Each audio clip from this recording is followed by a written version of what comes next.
La cultura digital también está al aire. Los territorios en código abierto y colaborativo ahora se vuelven palabras que viajan por el aire, por la web y llegan hasta nuestros oídos. Bienvenidos a Bibliolabs, un podcast para experimentar, conectar y conversar sobre Internet y el mundo digital. Una producción del Sistema de Bibliotecas Públicas de Medellín. Hola a todos, mi nombre es César Mazo, soy articulador de cultura digital en el Sistema de Bibliotecas Públicas de Medellín y estoy acá para compartir nuevamente este espacio del podcast Bibliolabs, hoy en nuestro segundo episodio. Hola Natobón, ¿cómo estás? Hola César, qué alegría estar aquí otra vez para conversar de estos temas que nos gustan tanto. Yo soy Ana María Tobón y hago parte del equipo de trabajo del Plan Ciudadano de Lectura, Escritura y Oralidad de Medellín. Bueno, y hoy, ¿qué tema tenemos? A propósito de una efeméride, el primer episodio fue sobre Día de Internet y hoy vamos a estar hablando de social media, que se celebra el 30 de junio. Ana, ¿tú recuerdas cuál fue tu primera red social?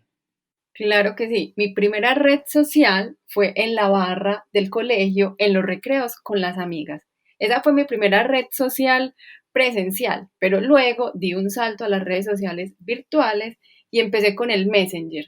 El Messenger era una especie de chat que permitía que todos nos encontráramos en línea y casi siempre nos poníamos citas como al final del día, empezando la noche, para contarnos qué habíamos hecho. El Messenger tenía algo muy especial que yo extraño mucho de las nuevas redes sociales y es el zumbido. No había nada mejor que llamarle la atención a alguien con un zumbido que le ponía a vibrar el computador. Entonces, si tú llevas mucho rato hablándole y uno le escribía y nada, ¡pum! Un zumbido era la solución. Luego ya del Messenger pasé a Facebook, pasé a Twitter, a Instagram. También había otras redes sociales en las que yo no tuve cuenta, como por ejemplo MySpace. Y bueno, ¿cómo fue tu historia con las redes sociales? Bueno, pues también me acuerdo mucho del Messenger y mi primera experiencia, bueno, no fue la primera, pero sí la que más recuerdo fue con Facebook. Durante mucho tiempo solo tenía 2 amigos en Facebook y me sorprendió mucho la primera vez que publicaron la foto de una fiesta en la que yo estuve y yo aparecía etiquetado y aparecía la foto y aparecía mi nombre y eso me pareció muy sorprendente, sobre todo porque en ese momento las fotos todavía se tomaban con camaritas digitales y cuando uno quería las fotos tenía que escribir, decir que me las mandes por correo. Entonces, así como experiencia memorable, esa primera conexión pues que tuve en Facebook. Sí, yo también empecé en Facebook con muy poquitos amigos y ya hoy tengo un montón. Pero bueno, antes de que sigamos avanzando, yo quisiera invitar a todas las personas a que nos escriban y nos cuenten pues cuál ha sido su experiencia y su historia con las redes sociales, cuál fue su primera red social, qué es lo que más les ha gustado de ella, si aún la conservan o no.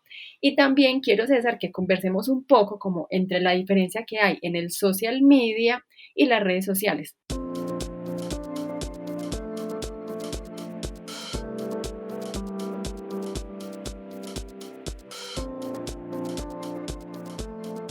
Bueno, pues yo estuve leyendo un handbook que se llama Handbook of Social Media Research y es porque aunque algunas personas pues no estén familiarizadas con el tema, ya existen también metodologías y documentos y guías para uno investigar, hacer investigaciones serias y académicas a través de las redes sociales. Entonces, a partir de ese handbook estuve leyendo y decía que no existe una única definición, o sea, como desde el 2003 más o menos empezó a hablar de social media, no propiamente pues ya como el término así acuñado como es hoy, y como lo que sintetizan ahí pues en este documento es que se refiere a esos servicios de internet, sea de un sitio web o sea de las redes que conocemos como Facebook, Twitter, servicios que permiten a las personas interactuar entre ellas, que permiten compartir contenido e incluso que permiten generar contenido. Entonces, se refieren como a social media, a todo este ecosistema de herramientas y de sitios donde podemos conectarnos en la web y compartir cosas o interactuar.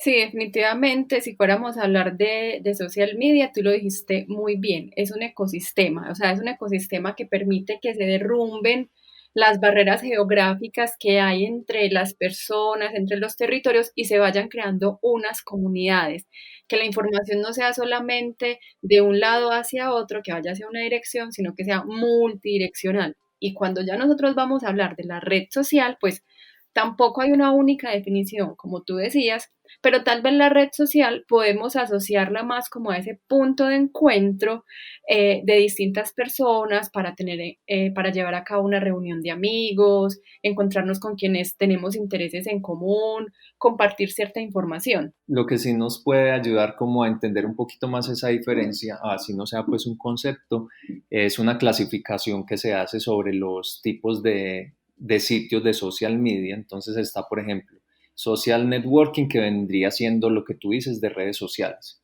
El mejor ejemplo, Facebook, ¿cierto? Que tú te conectas con los amigos, el papá, la tía. Eso sería Facebook, una red social.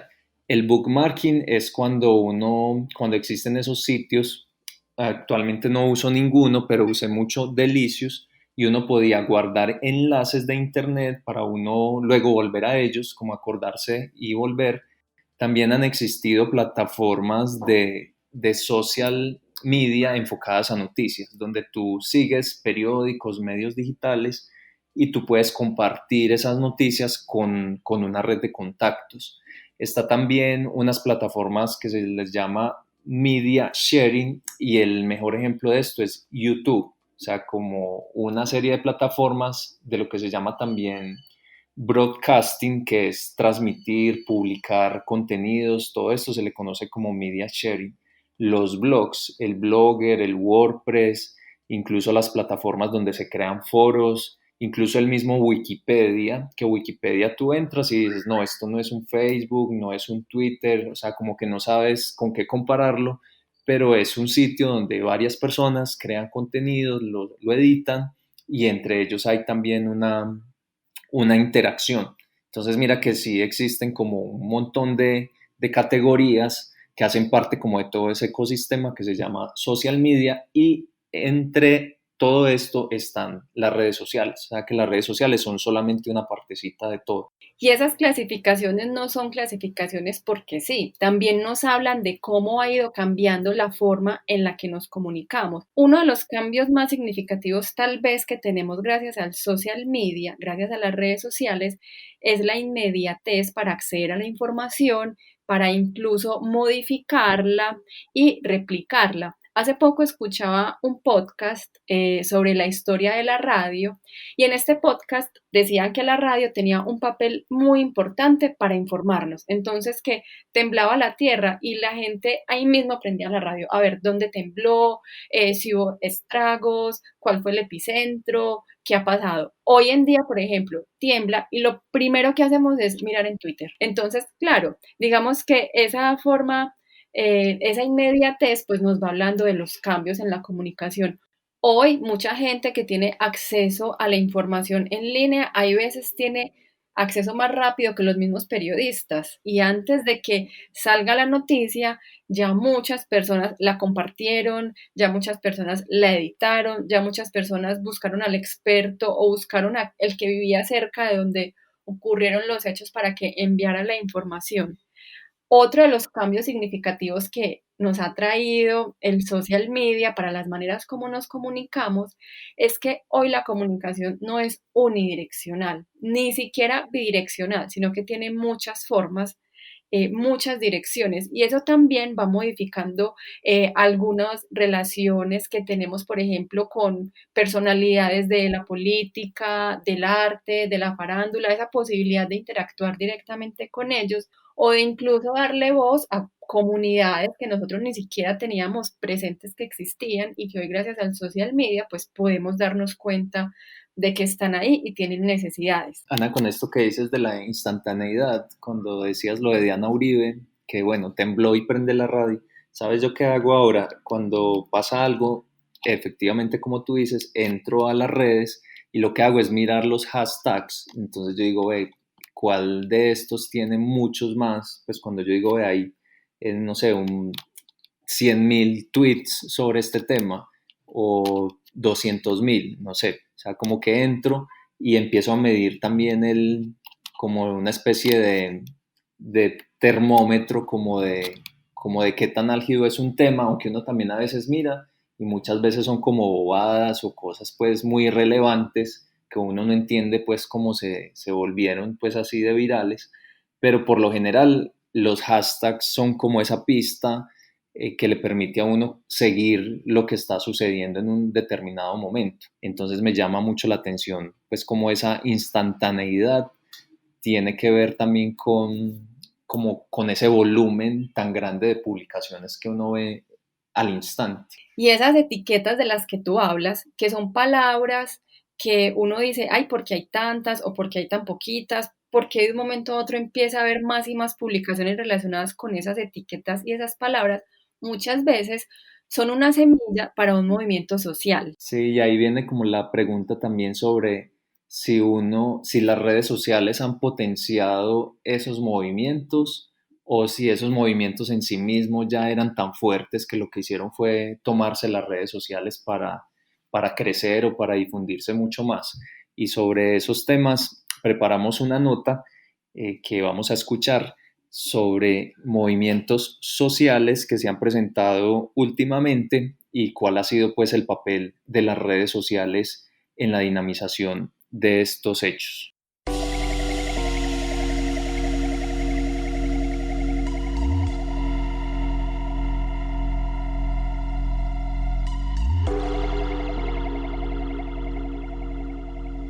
Seguramente si mencionamos numeral MeToo, numeral Ricky renuncia y numeral Black Lives Matter, vendrán a tu mente noticias, personas hablando de eso en sus conversaciones cotidianas e imágenes de gente protestando en las calles, porque la agenda política, social y mediática es sacudida de cuenta de estas etiquetas en redes sociales. Pero no son solo etiquetas, son movimientos sociales, uniones de la colectividad. Hoy queremos explicarte este concepto a través de las tendencias que se han convertido en movimientos colectivos como numeral MeToo, numeral Ricky renuncia y numeral Black Lives Matter, además el movimiento contra la ley de extradición en Hong Kong. Desde que en 1997 el Reino Unido retornó la soberanía de Hong Kong a China, el gigante asiático accedió a gobernar este territorio bajo el principio de un país, dos sistemas.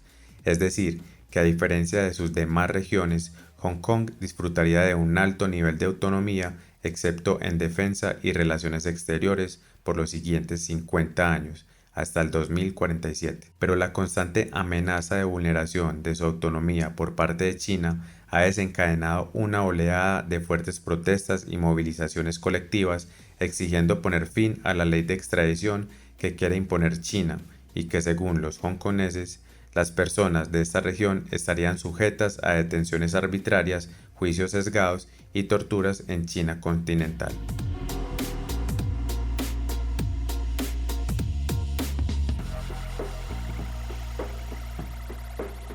No obstante, China no ha sido el único país en el que hay movilizaciones colectivas de esta magnitud. En Estados Unidos, los hechos que rodearon el asesinato del ciudadano afroamericano George Floyd en manos de la policía de Minneapolis generó que miles de personas en todos los grupos étnicos y demográficos salieran a las calles para exigir el fin del abuso de la fuerza por parte de las autoridades y el racismo en la sociedad norteamericana. Pero, ¿por qué crees que estas protestas han generado tanta resonancia a nivel mundial? Para abordar esta pregunta de manera contextualizada, hay que mencionar que, según información del portal Hootsuite, una parte significativa de la población se encuentra interconectada a través de Internet. Hablamos del 59% de las personas en todo el mundo y de ese porcentaje el 84% utiliza redes sociales. Pero, ¿cuál ha sido el papel de las redes sociales en las movilizaciones colectivas alrededor del mundo? Para responder esta pregunta nos acompaña Anthony Flores Mérida, candidato a doctor en sociología, quien adelanta su investigación en cómo los actores colectivos hacen uso de las tecnologías de la información y comunicación para apoyar o realizar sus movilizaciones públicas. Cuando me preguntas cuál es el papel, creo que pueden cumplir distintas funciones, pero sobre todo son un soporte a través del cual se hace visible la parte de la actuación de los actores colectivos.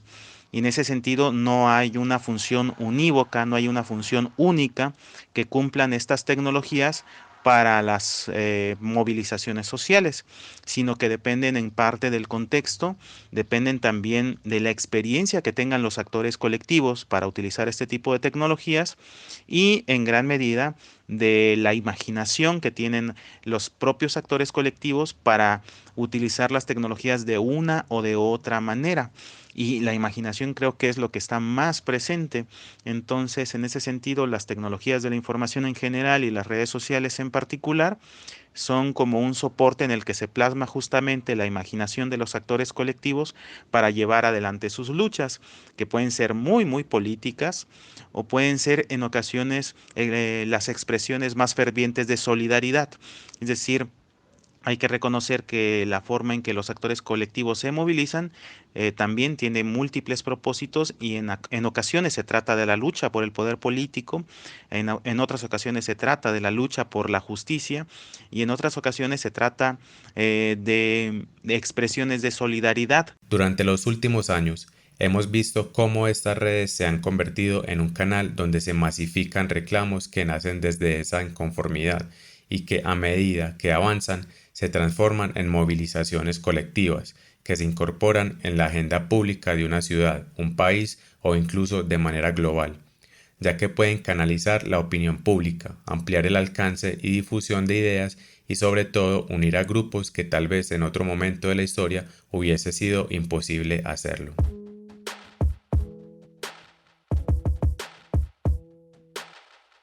Uno de los pilares de la movilización colectiva en nuestros tiempos es el activismo digital, el ejercicio de participación activa a través de las tecnologías de información y comunicación que busca conectar las peticiones, quejas e inconformidades de la ciudadanía con las instituciones, aprovechando la rapidez y masificación que generan. Este tipo de activismo no busca reemplazar la protesta social en las calles. Por el contrario, su fin es fortalecer los escenarios para conjugar acciones más contundentes que impacten de manera positiva las problemáticas sociales. Dentro de las manifestaciones que se nutren de la virtualidad, se crean los hashtags o etiquetas, que se enlazan con el signo numeral. Estas etiquetas son caracterizaciones lingüísticas que segmentan y ubican la comunicación, brindando datos e información en tiempo real y precisa a los integrantes de estas redes. Entonces, ahora sí, revisemos esos movimientos sociales que han revolucionado las redes en la actualidad. Uno de ellos es numeral MeToo, que traduce yo también. Este movimiento se convirtió en una de las banderas en contra del acoso sexual y la misoginia. Comenzó en el año 2006, cuando fue creado por la activista estadounidense Tarana Burke, para entender a mujeres jóvenes de comunidades marginadas que sufrieron algún tipo de violencia sexual.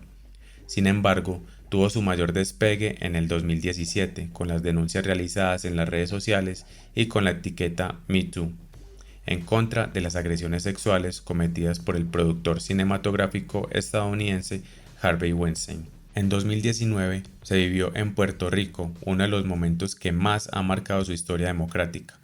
Miles de boricuas publicaron su inconformidad en las redes bajo el hashtag Ricky Renuncia y exigieron a sus cuentas la renuncia del gobernador Ricardo Rosselló, a raíz de la filtración de varias de sus conversaciones donde denotaba su postura homófoba, misógina y racista.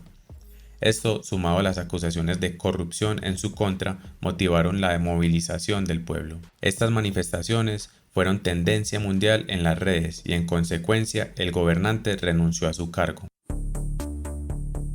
Uno de los movimientos que más ha trascendido en los últimos tiempos es la lucha contra la discriminación racial alrededor del mundo y que se gestó en Estados Unidos haciendo de Black Lives Matter una tendencia global que se posicionó rápidamente en las redes sociales, con un impacto mediático tal que fue adoptado como voz de protesta por parte de empresas como Netflix, YouTube, Twitter, Facebook, Disney y personalidades públicas que además de ayudar a financiar económicamente organizaciones antirracismo, se encargaron de que Black Lives Matter se extendiera a otros países y que en ciudades como Londres, Berlín, París o Sydney se movilizaran como si se tratase de suelo estadounidense, debido al asesinato del ciudadano George Floyd a manos de la policía de Minneapolis. Para entrar en detalle, Anthony Flores nos cuenta sobre los cambios estructurales que generan los movimientos colectivos en las redes sociales.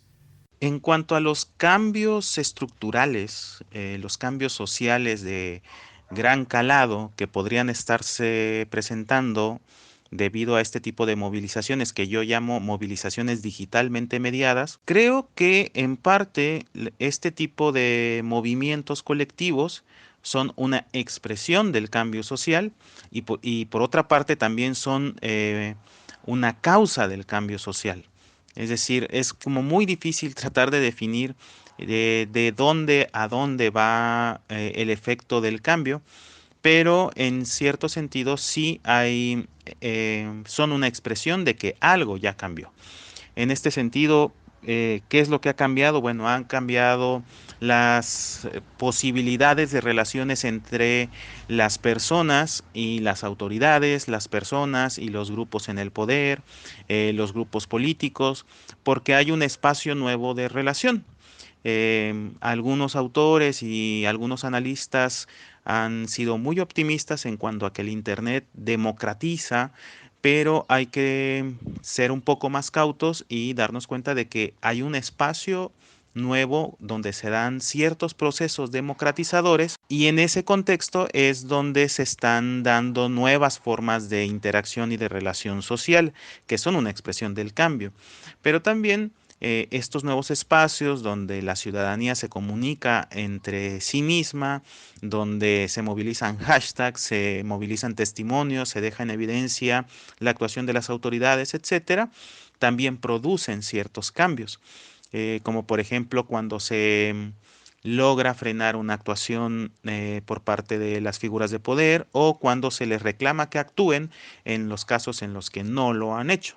Entonces hay una doble dinámica en la que estos movimientos colectivos en las redes sociales son una expresión del cambio, pero también en la que a partir de ese contexto que se ha modificado pueden generar nuevos cambios. Los gobiernos perciben la masificación de los hashtags como potenciales riesgos para ejercer su poder y desarrollar sus agendas políticas, y bajo sus estructuras de control algunos han intentado invisibilizarlos a través de la censura en las redes sociales.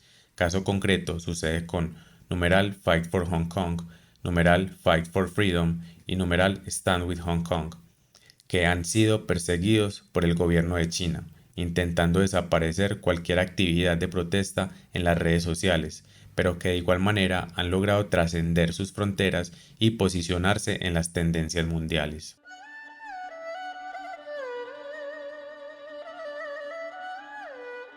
Hong Kong está viviendo una revolución digital sin líderes, rápida y creativa, un número modelo de protesta que ha puesto contra la espada y la pared a la institucionalidad china. Sus protagonistas lo definen como una revolución del siglo XXI, llevada a cabo por millennials, jóvenes, estudiantes y adultos contemporáneos, con la herramienta que mejor saben utilizar, Internet. Uno de los logros más significativos del movimiento fue el pronunciamiento de la líder de Hong Kong, Carrie Lam, anunciando el retiro del controvertido proyecto de ley de extradición que provocó las protestas que llevan varios meses teniendo lugar en el territorio.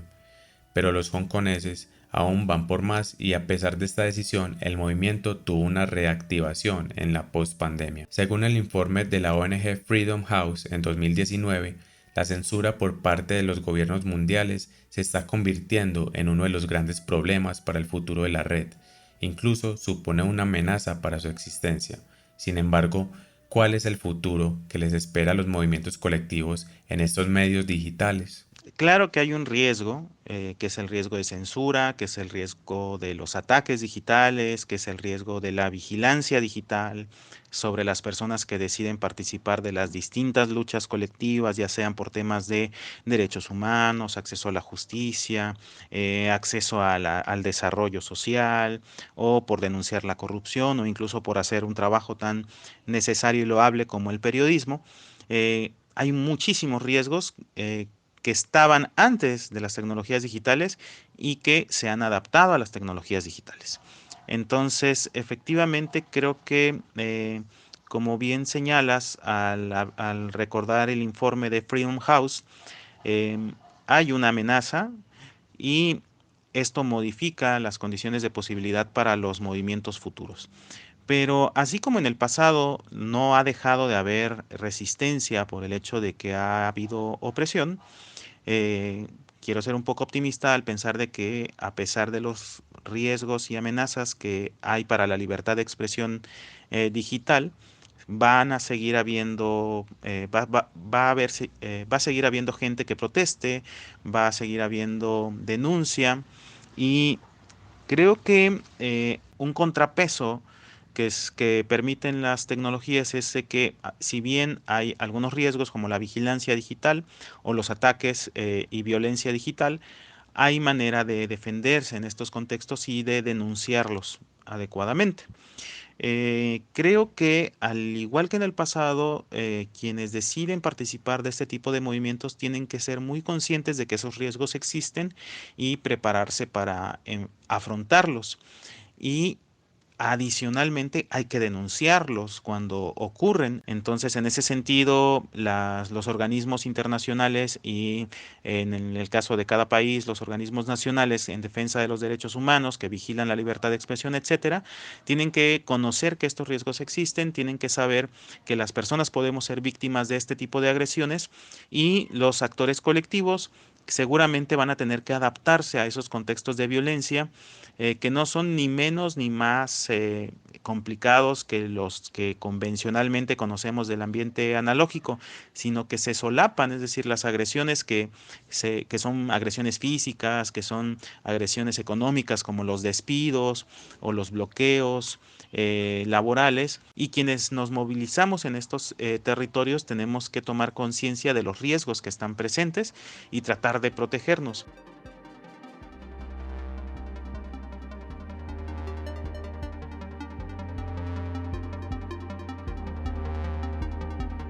Para concluir, podríamos resaltar que las redes sociales son herramientas en las cuales confluyen infinidad de pensamientos y se manifiestan gran cantidad de ideales, donde actores sociales, políticos y ciudadanos de a pie alzan la voz para exigir sus derechos y libertades, logrando impactar sociedades y culturas a nivel mundial a través de tejidos humanitarios que logran influir en las políticas públicas y gubernamentales de las naciones.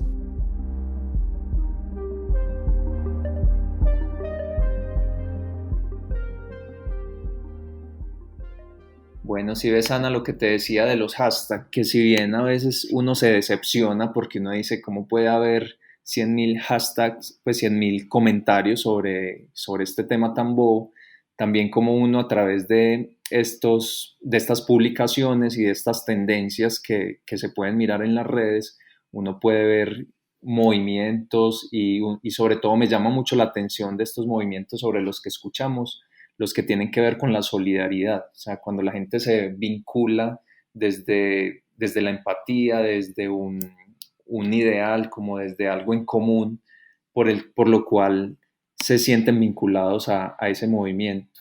Lo que uno no sabe también es como qué tan fiel es el algoritmo que aplican estas plataformas para mostrarle a uno esa información también que uno tal vez quisiera conocer, pero que siempre le aparecen como las más destacadas. Y eso tiene que ver pues como con todo ese manejo de los algoritmos, que se refiere como a esa programación que hay detrás de la plataforma, como esa parte tecnológica e informática que, a través de la cual se gestiona toda esta información. Y mira que a propósito del algoritmo y de los algoritmos que nos van diciendo qué información nos muestran a través de nuestras cuentas en redes sociales, encontré una noticia en El Espectador que en una universidad en Canadá, un estudiante de doctorado está desarrollando un algoritmo que permite identificar los estados depresivos a través del tono de la voz. Entonces, lo que está haciendo es como relacionar como el timbre de voz con los estados de ánimo. y para que a partir de este algoritmo se puedan desarrollar otra serie de aplicaciones donde utilicemos mucho nuestra voz y pueda rastrear el ritmo al estado de ánimo. Vamos a ver qué aplicaciones se desarrollan, pero también estamos dándonos cuenta que no son solamente algoritmos para mostrarnos fotografías de los paseos, las mismas personas cuando ingresamos a Facebook o sobre noticias de X temas, sino que también pues para la salud se van desarrollando algunos algoritmos. O sea que más allá como de ese uso cotidiano que hagamos de las redes, es muy interesante conocer también cómo se puede hacer investigación en todo ese entorno digital que permiten estas plataformas. Incluso o alguna investigación o alguna inquietud pues que me ha generado es cómo sabemos que un contenido se va a volver viral. O sea, hablando viral, cuando se publica un video corto y de repente, no sé, en 5 minutos ya tiene millones y millones de vistas o de compartidos o de likes. No sé si tú de pronto has mirado qué hace que un contenido se vuelva viral en las redes o qué es un contenido viral. Realmente un contenido viral tiene pues como algunas condiciones, ¿cierto? Creo que una muy importante es que no se queda únicamente en una red social ni en un grupo específico de personas o en una comunidad, sino que se multiplica. Y hay mensajes virales de muchos tipos. Hay unos mensajes que se construyen de una manera muy intencionada para que se viralicen, pero también hay otros que se van viralizando de manera más espontánea. Por ejemplo, los challenge, estas apps que transforman tu rostro, que te hacen ver más joven, que te hacen ver más viejo, que te dicen cómo serías si fueras hombre, si fueras mujer, si tuvieras estas características, a qué animal te pareces, cuál es el personaje del libro que casa contigo. ¿Tú has hecho alguno? No, la verdad, soy más como de estar por ahí camuflado, observando lo que la gente va poniendo. Sí me gusta mucho es cuando se vuelve en tendencia un tema y se viraliza a través de los memes y ver como toda la creatividad que tiene la gente para de un hecho cualquiera, un hecho banal, volverlo viral. No sé si te acuerdas cuando la 80 con San Juan, pues que es un contenido viral que entendemos pues los que vivimos en Medellín. ¿Cómo era? Era San Juan montado en la 80, en una moto 80, ¿cierto? Entonces, como que de cualquier cosa puede salir un contenido viral, a veces es muy interesante, otras veces no, otras veces es algo más social, más de un movimiento colectivo, otras veces es más la muestra de la solidaridad. Entonces creo que en las redes sociales hay de todo, pues hay como de todo y para todos.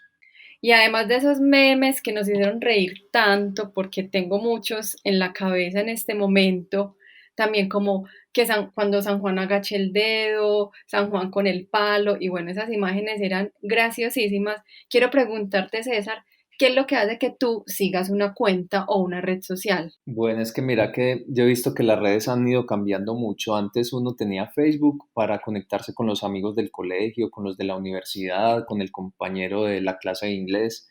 Y poco a poco ya estas redes, desde que empezaron a crearse páginas donde uno sigue a las personas por los temas en los que trabajan, entonces yo he visto que ya en las redes uno sigue más esas cuentas como una audiencia, o sea, como soy la audiencia de esta cuenta que habla de cine. Entonces yo lo que hago es seguir ya más que todo por los gustos temáticos, independiente de si esa persona pues es amigo o conocido. Entonces sigo más es temas de interés. En mi caso, por ejemplo, a mí me encantan todos los contenidos que tienen que ver con la cocina, con cocinar. Yo nunca he sido una experta, nunca he sido muy de meterme a la cocina, pero pues en esta época de confinamiento, donde tenemos que estar como más en la casa, pues digamos que he descubierto todas las recetas, todas las preparaciones, he descubierto ingredientes gracias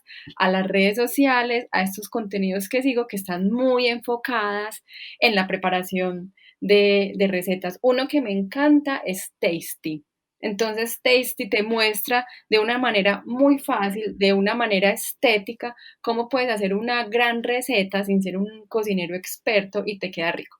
algo que me da mucha risa de Tasty es que, claro, te muestran esa receta y la están haciendo perfecta y uno en la cocina se moja, se emparama, se le derrama. El resultado final no se parece a la foto que tuviste en Tasty, pero también es muy divertido, pues como encontrarte esa comunidad, pues como que comparte ideas de recetas, que si uno no encuentra un ingrediente, por cuál lo reemplaza, se entretiene, se divierte y va viendo un contenido que le gusta de social media. Ah, bueno, pero si se trata como de un sitio así en específico, como el que tú nos estás recomendando, sí, yo también tengo un recomendado que se llama Instructables. Incluso ahí también hay temas de cocina y es un sitio donde, mejor dicho, cada que tú digas, ve, quiero hacer esto o quiero aprender a hacer tal cosa que no la sé hacer, busca primero en Instructables, porque lo más seguro es que alguien ya lo hizo y lo publicó en esta página. Igual también nos gustaría que nuestros oyentes nos comenten pues acá en la publicación del podcast qué sitios recomiendan que tenga que ver con lo que estamos hablando hoy. O sea, sitios donde la gente puede dejar comentarios, compartir contenidos, crear pues como una audiencia en torno como a sus temas de interés. Entonces, si tienen algo para recomendarnos, súper bienvenido pues que lo dejen en los comentarios. Y que no solo lo recomienden, sino que también nos cuenten cuál ha sido su experiencia al desarrollar esas prácticas que proponen, esas cuentas que siguen, o si de pronto han iniciado una comunidad y también pues tienen ya como algunos seguidores, comparten conocimientos. Cuéntenos cómo les va a ustedes en el mundo de las redes sociales.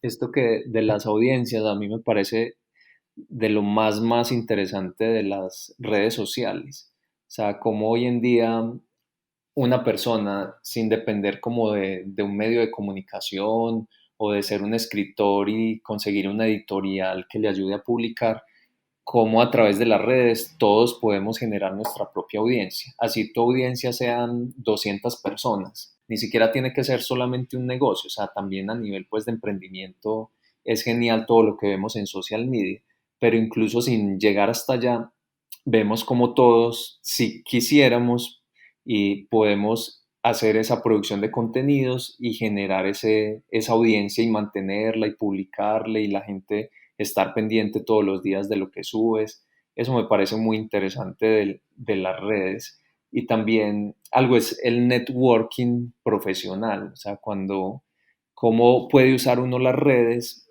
para posicionarse o para conocer personas que, no sé, que te puedan contratar o para hacer relaciones con nuevos socios. No sé si tú conoces, Ana, un poco pues de este tema del networking, cómo se está haciendo ahorita pues a través de las redes.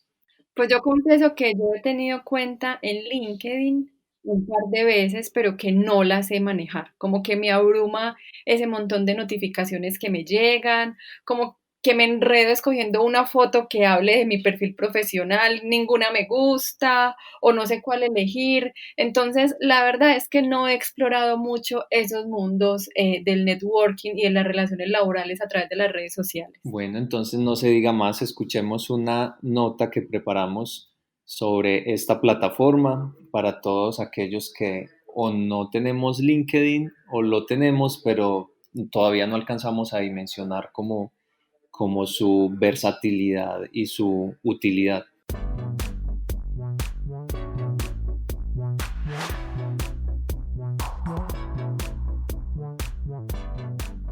Este año se han lanzado nuevas actualizaciones a una red social que podríamos decir es poco explorada en nuestro entorno, LinkedIn. A pesar de que en países como Estados Unidos, según el estudio digital 2020 April Global Statshot, cuenta con 160 millones de usuarios y tiene una gran acogida en la gestión de talento. En Colombia cuenta con 8.100.000 usuarios y muchos aún pensamos que se trata solo de un sitio web para publicar la hoja de vida. En esta nota te contaremos qué es LinkedIn, cuáles son sus principales características y cómo puedes sacarle el mayor provecho.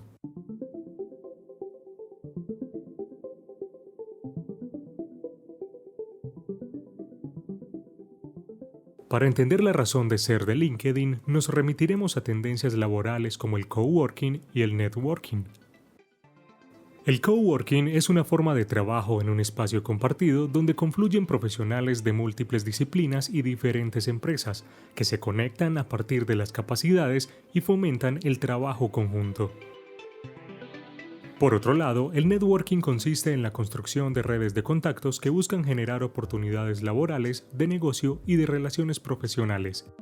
Estas formas de tejer redes laborales, sumadas a la incursión de las tecnologías de información y comunicación, han propiciado la creación de plataformas como LinkedIn, conocida como la red social para profesionales.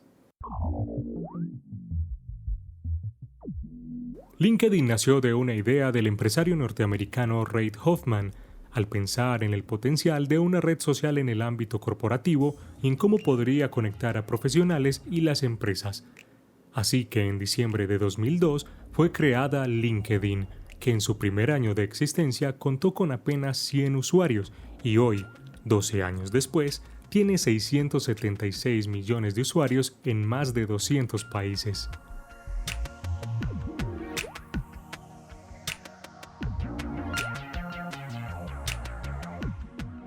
LinkedIn tiene una doble funcionalidad, como profesional o como empresa. Si creamos un perfil profesional, nos permite ampliar las redes de contactos de nuestro ámbito laboral. Por ejemplo, podemos interactuar en grupos con intereses comunes y afines a los nuestros, tener acceso a ofertas de empleo y mejorar las aptitudes laborales. En caso de contar con un perfil empresarial, la aplicación permite publicar novedades del negocio o emprendimiento, captar nuevos talentos como socios o colaboradores, hacer gestión comercial y marketing. Cada red social tiene un propósito diferente. Por eso, aspectos como la foto de perfil, la interacción con los demás usuarios y los contenidos varían en cada una, y LinkedIn no es la excepción. Si quieres posicionar tu perfil profesional o empresa, presta atención a estos tips mencionados por Arturo de las Heras, director general del Centro de Estudios Financieros de España. Edita tu perfil. Será tu carta de presentación, por lo que la edición será uno de los aspectos más importantes. Pon tu mayor atención en la foto de perfil.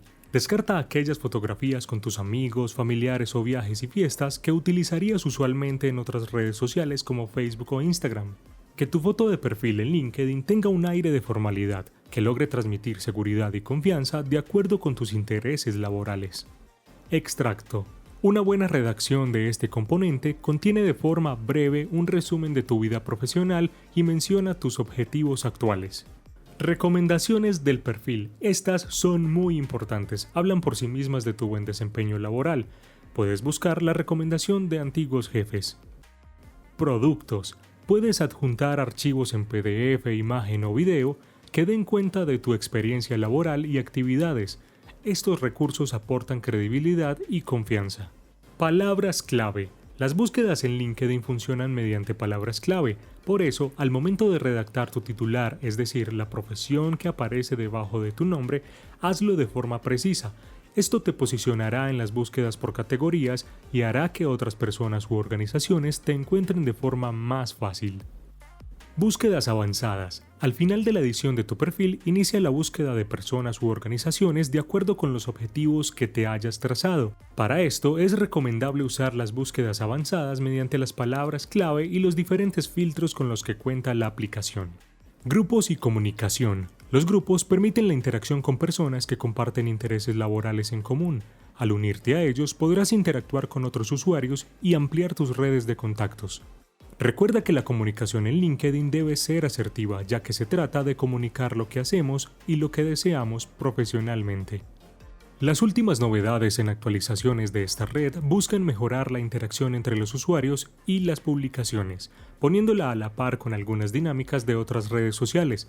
Podemos resaltar, postear publicaciones de las páginas de empresas que administres desde tu perfil, seguir hashtags, felicitar a otros usuarios, interactuar con las publicaciones por medio de botones como me encanta, aplaudir, interesante o recomendar.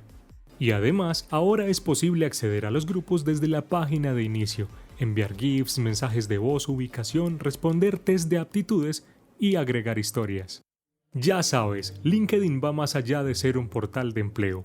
Permite captar talentos, fortalecer la comunicación profesional con contactos, empresas o clientes y generar un buen posicionamiento en el campo laboral a través del networking.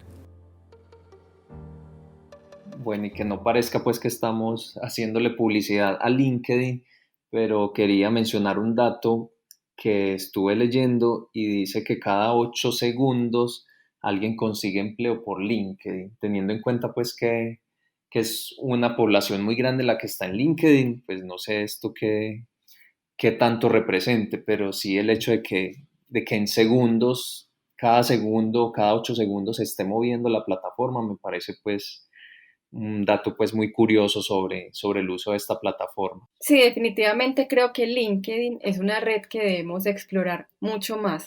César, ¿tú sabes cuál es la red que más utilizan los colombianos? ¿O tú cuál crees que puede ser esa red? Bueno, si no sé la estadística, pero me imagino que la que más, YouTube, y eso que para escuchar música. Y también creería que Facebook, que aunque digan que Facebook ya no es tan popular como antes, yo creo que para nosotros en Colombia sigue siendo como una de las redes más usadas. Bueno, pues yo te quiero contar que yo hace poco vi una información de la organización Valora Analytic y ellos dicen que de los colombianos que estamos en redes sociales, el 34% usamos Facebook y el 46% WhatsApp. YouTube no aparece e Instagram y Twitter pues también son redes sociales que tienen un bajo porcentaje de uso, no superan el 8%. Ve, el WhatsApp yo no lo tenía en el radar de las redes sociales, pues igual, sí, pues tiene que ver con toda esa definición que hacíamos ahora de los sitios y las herramientas digitales que permiten conectarnos, pero no lo había pensado.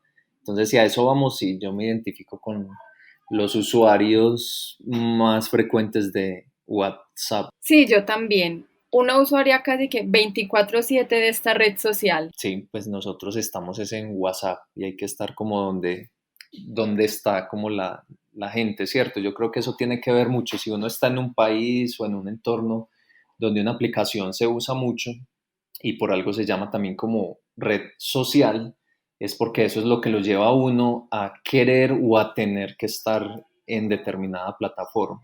Y por ejemplo, YouTube, pues que creí que se usaba mucho más en Colombia, es porque sí, yo creo que nosotros somos muy pues del contenido audiovisual, de la música, y YouTube permite pues como todo esto, aparte pues de que hay muchas más opciones pues de canales en YouTube. Y también algo que no hemos hablado, pero que creo que no podemos dejar pasar hoy en el día del social media y en las redes sociales, es también cómo estas tecnologías van incorporando nuevas palabras a nuestro lenguaje. Pues hace muchísimos años yo nunca hubiera pensado en usar de una manera tan frecuente la palabra influencer como la utilizo ahora. O tal vez haber naturalizado tanto en mi vocabulario palabras como stalkear, meme, likes, seguidores. ¿Cuáles son esas palabras que tú has incorporado a tu vocabulario a partir de las redes sociales? Bueno, te me adelantaste y es influencer, porque me llama mucho la atención pues que exista este término, aunque pues algunas personas pues lo critiquen. Me parece que habla mucho de lo que ocurre hoy en día con el uso de las redes y es las personas gestionando su propia marca, su propio nombre, su propia fama, su propio reconocimiento profesional o laboral. Entonces me llama mucho la atención. ¿A ti cuál te llama más la atención? Pues es que más que llamarme la atención, hay palabras que me parecen muy divertidas. Por ejemplo, stalkear. Pues como la palabra stalk, que viene del inglés, se convierte en un verbo en español, stalkear, para hablar del rastreo y la investigación y la inteligencia que hacemos en las redes sociales para conocer en profundidad el perfil de alguien. O sea que es una palabra que, aunque muchos no la conociéramos, casi todos la practicamos, yo creo. Creo que el que tenga cuenta en redes sociales y diga que jamás ha hecho un stalkeo, no sé, tiene que pensarlo bien, porque yo creo que sí ha hecho stalkeos. Y bueno, aprovechemos y preguntémosle a las personas que nos están escuchando, pues cuáles son esas palabras que han incorporado a su vocabulario a partir de estar navegando y estar inmersos en todo este mundo de las redes sociales. Y hasta les preguntaría qué hacen para evitar que los stalkeen en sus redes sociales. Sí, porque a veces también es importante, pues, o cada quien decidirá qué configuración le da a su cuenta para que tenga como una privacidad y así evite stalkeos. Bueno, Ana, ya que estuvimos hablando hoy de todo el mundo del social media, todo lo que nos permite, lo que nos gusta estar ahí en el día a día, hay algo pues que estuve recordando y es algo que dice el fundador de la W, que se llama Tim Berners-Lee, y él desde hace varios años viene haciendo una crítica diciendo que las redes sociales y especialmente Facebook están privatizando Internet, porque antes de que existieran estas redes y de que tantas personas estuviéramos en ellas, para navegar en Internet bastaba con que tú digitaras www, pues el nombre de la página donde ibas a entrar, y ahora con las redes tú debes entrar, suscribirte, seguir, aceptar las condiciones de uso, o sea, tener una especie de contrato con esa red social. Entonces este inventor de Internet de la web, Tim Berners-Lee, él viene proponiendo un contrato de Internet para que diferentes organizaciones de todo el mundo, los gobiernos, las industrias, empiecen o más bien sigan promoviendo que el Internet sea cada vez más libre, más abierto. Dicen que ya tiene como ese contrato de Internet, no sé pues como en este momento en qué irá, porque creo que todavía es una iniciativa pues que se está promoviendo, y dice que más de 160 organizaciones pues han apoyado la iniciativa, incluyendo Google, es uno de los que está ahí promoviéndola. Y para ir pues como cerrando nuestra conversación por ahora, hasta un nuevo episodio, sí, quiero como dejarte a ti como esa inquietud sobre esta crítica que hace este inventor de Internet, a ver si queremos seguir conversando sobre esto más adelante. Me parece que es una reflexión muy importante que nos planteas justo hoy en el día del social media, cuando hablamos de los medios sociales, cuando hablamos de las redes sociales, y que no podemos olvidar que estas en un principio pues también fueron creadas como para fortalecer los lazos entre las personas, entre las comunidades. Y ya que vamos llegando al final de este podcast, de este episodio, pues es válido y es maravilloso que quede abierta la reflexión. Sí, que las personas nos comenten sobre los temas que hemos conversado hoy. Hoy hablamos de movimientos sociales, de cómo las redes sociales han cambiado nuestras formas de comunicación, de todo esto que ha ocurrido en las redes sociales que antes no conocíamos, que los contenidos virales, que las redes sociales más vistas o más usadas. Entonces, creo que este es un tema pues que se presta para mucho y que lo importante es que como usuarios de las redes sociales sepamos sacarle el provecho, saber usarlas y también seguir cacharreando y explorando como todo lo que hay en este universo tan infinito pues del social media. Entonces agradecemos pues a todos los que nos escucharon en este segundo episodio. Lo seguimos cada mes, el podcast Bibliolabs. Coméntenos, a partir de lo que nos cuenten también podemos generar nuevos temas y seguir pegando pues la conversada sobre Internet y todo lo que se puede hablar en torno a él. Gracias, César, por esta conversación. Gracias a todos los que estuvieron con nosotros y hasta un próximo episodio. Hasta aquí este episodio de Bibliolabs. Sintonízanos a través de las cuentas del Sistema de Bibliotecas Públicas de Medellín. Búscanos en YouTube como Bibliotecas Medellín y en Twitter e Instagram como @bibliotecasmed. No te pierdas nuestra siguiente emisión para experimentar, conectar y conversar sobre Internet y el mundo digital.